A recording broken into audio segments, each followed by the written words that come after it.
good, everybody? It's your boy Everton. Today we're talking about Mint Mobile, and yes, the honeymoon period definitely over. I'm going to tell you everything that you need to know, especially after being a user for 3 years. Let's go ahead and get into it. And FYI, there is a affiliate link as well as my referral code in the description of this video. If you click on any of those items, it will help the channel, and you can also get some credit towards your bill if you sign up for Mint Mobile. So I'm going to explain today's video exactly the format. I'm going to tell you about the good first, or the pros, and then I'm going to tell you about the cons, and I'm going to give you my overall kind of like summary or analysis of the plan. But I'm going to start out by clearing up a rumor that's been going around about Mint Mobile. I used to see it a lot, so I'm going to start out by doing that. But yeah, everything should be capsulized, and this video should really be a funnel for anyone that is considering like moving over to Mint Mobile, but you really haven't made that decision as of yet, or if this is your first prepaid carrier. So let's go ahead and get right into it. So the first thing is I want to clear up a little rumor was that Mint Mobile is actually stealing your data. Essentially, they would give you an allotment of data, and then that data would disappear throughout the year, throughout the month, and you did not really know that like where this data was going. You clearly didn't use it. And at first when I heard it, I was like, okay, well, it's probably nothing. But then I started seeing it on different forums and sites and things like that. And I was like, well, is there some truth to it? So something actually happened a few months ago.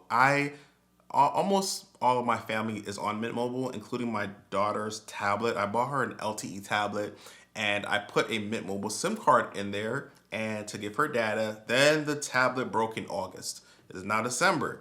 I had been logging in to her account to see how much data she has left because she clearly hadn't been using the tablet. And even this is her literally last day, and I logged in today, and she still has all of her data. Now, this for me was proof that every time I logged in, the data needle did not move. She wasn't using the tablet at all. So therefore, my assumption is Mint Mobile's not stealing your data. Just want to clear that up. Let's go ahead and move forward with the video.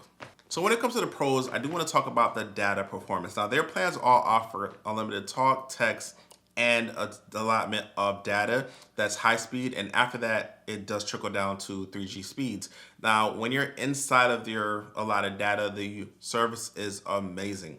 It has a lot of coverage. Their 5G spans the most I've ever seen. It rarely switches to, I haven't had my phone, I can't remember last time it went down to 4G LTE, and on another carrier, with Visible, I see it switch to 4G LTE more frequently. With Mint Mobile, the 5G is almost everywhere that I go. One of the things that it does exceedingly well is penetrate inside buildings. I live in Texas, it's extremely high here most of the year. It's a lot of indoor activities that I'm taking part in or I'm going to work, and especially at my job, I really don't get service with any other service other than Mint Mobile. It's just the only one that can get data service inside of my building. It's really good at that. And the speeds themselves are really, really good.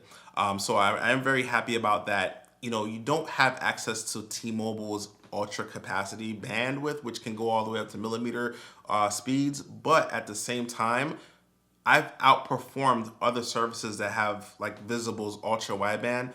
My Mint Mobile service, without having access to T-Mobile's top tier, has outperformed Visible's ultra wideband service in just regular. So their regular 5G is killing it. So I actually really love their data performance. So that's definitely a pro. Now, one thing that I didn't appreciate until I was deep into the service was actually the billing. Now, I actually thought that having to pay for a service in bulk was like, okay, well, why do I have to do that? I'd rather pay for it month by month. But I actually came to appreciate it for two reasons. Number one, I like the fact that I don't have to think about a bill coming out of my checking account or my savings account or wherever, my credit card, debit card, whatever. I like the fact that it doesn't have to come out and I don't have to pay for it. It's already taken care of. I just have to pay for it within the installment period, meaning like 3 months, 6 months, to 12 months, right? I like that. But secondly, and a bigger item was that it became a decision if Mint Mobile was really working for me. I literally had to say, hey, I bought it for a year and I continue to want to buy it for another year, but I literally had to think, well, hey, is this the best service for me when it was time to renew? Instead of something becoming like a part of my lifestyle where I'm like, hey, this service, it costs me what it costs every month and it's just part of my lifestyle. No, it became a decision that I had to make to see if this was the best thing for me. And secondly is that they do have access to customer service, but it's not just customer service. I mean, yeah, they have a dedicated phone number that you can call and get assistance with a live human being, which for some people who are technically challenged or just have like general questions, that can really be a benefit. They may need, help with certain stuff. Like not everybody delves into technology all day long. Like my parents, they call me for a lot of stuff. So that being able to talk to someone is definitely a bonus. But it goes beyond that. Mint Mobile is probably one of the most responsive like brands out there when it comes to social media. I contacted them on X or formerly Twitter, and they were very responsive. And I actually tried to contact other carriers as well, and they weren't responsive. So even though they have their own separate channels for customer service, even on social media, they're very helpful. I mean, they've got it down pat when it comes to customer service. Now, I'm not saying that they're stellar. Customer service in general is, there's a negative stigma about customer service, but at the same time, I mean, I think Mint Mobile prides themselves on being available and being resourceful. But now let's go into the cons, and these are things that really kind of annoy me about the service. So let's go ahead and get into it.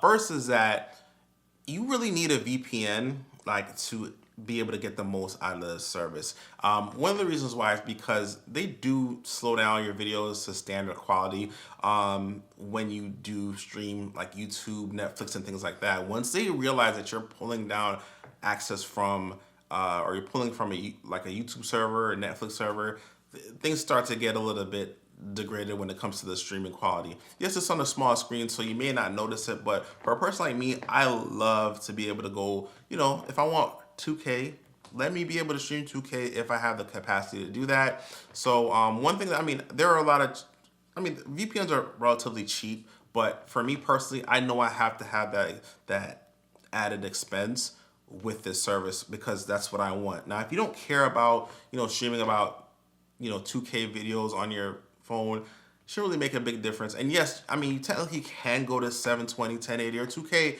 but you're going to be noticing a lot of buffering once you go up to those higher tiers. Now, essentially what Mint Mobile is doing is that they're slowing down your capacity for data once you get there. So they can't tell YouTube or Netflix to only give you 480, but what they're doing is they're saying, hey, like, oh snap, they're getting data from YouTube. Let's slow them down. And it's kind of annoying. So there's that. Second thing, and this is probably one of my biggest gripes, or probably is my biggest gripe, is that they do sell you data, and it's for, let's just say you have the 5 gigabyte data. After that, it'll slow down to 3G speeds. That is ridiculously slow. It's like, you can work with it. I've dealt with it before. They slow you down so significantly that it's like, man, you get frustrated with using the service. It feels like dial-up service in like the late 90s, right? The internet wasn't a lot of videos. It was more like web pages, so text and static pictures that don't move. And that was efficient for, the internet back then, but that's what it feels like, right? Like, and today's internet is a lot of video. Like, you're watching me on video right now. But also on top of that, you can definitely tell that this is part of Mint Mobile's income strategy. Mint Mobile sells you additional data after you've used up your data. You get 1 gigabyte of data for $10. When you look at the data that you get, like the plans, let's be clear, Mint Mobile is selling you data. That's their plan. Like the talk and text are just standard. I bet that costs nothing for them. They're selling you data at this point in time. And essentially the cost per data for their 5 gigabyte is $15, right? Like so essentially that's $3 per gigabyte for, you know what I mean? You can buy one additional gigabyte for $10. That's more than triple the price. So it's part of their income strategy. I don't think that they're doing it maliciously, but it's part of their income strategy. Like after you run out, the service is degraded so much that you may purchase like, okay, I just need an extra gigabyte to get me through the rest of the month. It's happened to me. Not only that, just to make the point more clear that why I think that it's part of the income strategy is because they had an unlimited plan. They offered it, and sometimes companies have to do things to keep up with the times. And they made a statement about, like, they made a commercial about, like, hey, we didn't have an unlimited plan. But they were like, but you might not need it. In fact, we're going to tell you that, hey, they had this, like, I forgot what, it was like some kind of campaign where they would, like, let you, if you weren't using unlimited, they would tell you, hey, you're not using unlimited. Next time you're up, go for a smaller plan. But then but then if you run out of data at that plan, they're going to charge you this very high amount for like this one-time additional data. Now, let's be clear, you can essentially upgrade your plan, right? But most people would take the option to buy, by comparison, a very more expensive 1 GB of data because they can sell to you for more than 3 times the price. And lastly, to make this point even more clear, on when you log into Mint Mobile on your in your plan and dashboard, you can change your plan to something called unnecessary, where they give you a lot more data, right? But this is not advertised on the sign up port. So if you were to come over to Mint Mobile for the first time, look at the plans, unnecessary last time I checked wasn't on there. But I believe that they put that plan on there because there are people who need this plan, who want this data, and they're like, you know what? I like Mint Mobile. I like the speeds. Y'all just don't have enough data for me, so I'm gonna leave. They're like, hey, before you leave, check out this plan right here. We got this unlimited data. Well, I didn't see it on the website. Oh no, yeah, we just, you can choose, when you change your plan. Here it is right here. So keep it. And they went as far as to call it unnecessary. So I mean, you can definitely tell where the industry is trying to give us more data, which I don't believe everybody needs, but at the same time, I do believe it's a part of their income strategy. So after everything, how do I feel about Mint Mobile? Yeah, I still think it's a good service. Like I said that in the beginning, I think that, for what they offer, and let's be clear, Mint Mobile doesn't do the most. They do what they do, and they do it very well. They give you very fast data and especially you get the data when it counts. So it seems to outperform other carriers, especially in when it comes to indoor service. This is a photo of the service that I get inside my apartment, which basically, I mean, it has a lot of people in here. I mean, we're stacked up on top of each other, with people next to us and things like that. And I still have really good reception all over my apartment. And FYI, when I run a speed test on indoors, these are the type of speeds that I'm getting. So at the end of the day, is the service really good? Of course it is. And then the app looks really clean. It can go further though. If we were to give you more detail about how you're using your data, rather than just the bucket of data that's remaining, meaning, hey, on the 12th, you used 3 GB of data because you were running speed tests all day and you didn't think about it. Like, you can better have transparency on how your data is being utilized. But for the most part, outside of that, the data is clean.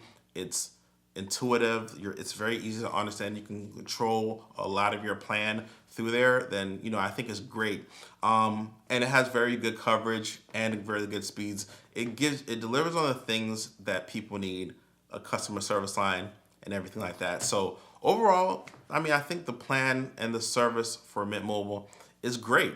But they do have some cons and they do have some pros, but it's up to you to outweigh them. Just a reminder, there is a link to my referral and my affiliate link in the description. If you do want to check those out, you can save yourself some money and also help support the channel. And leave this video a thumbs up because, prepaid videos aren't really like a big thing like iPhones and technology are. So if you want more coverage of things like these, definitely show the support. It'll help YouTube start pushing these and making it more of a thing on YouTube. All right, well, I appreciate you guys' time. Until next time, I'm Everton, and I do videos Everton's way.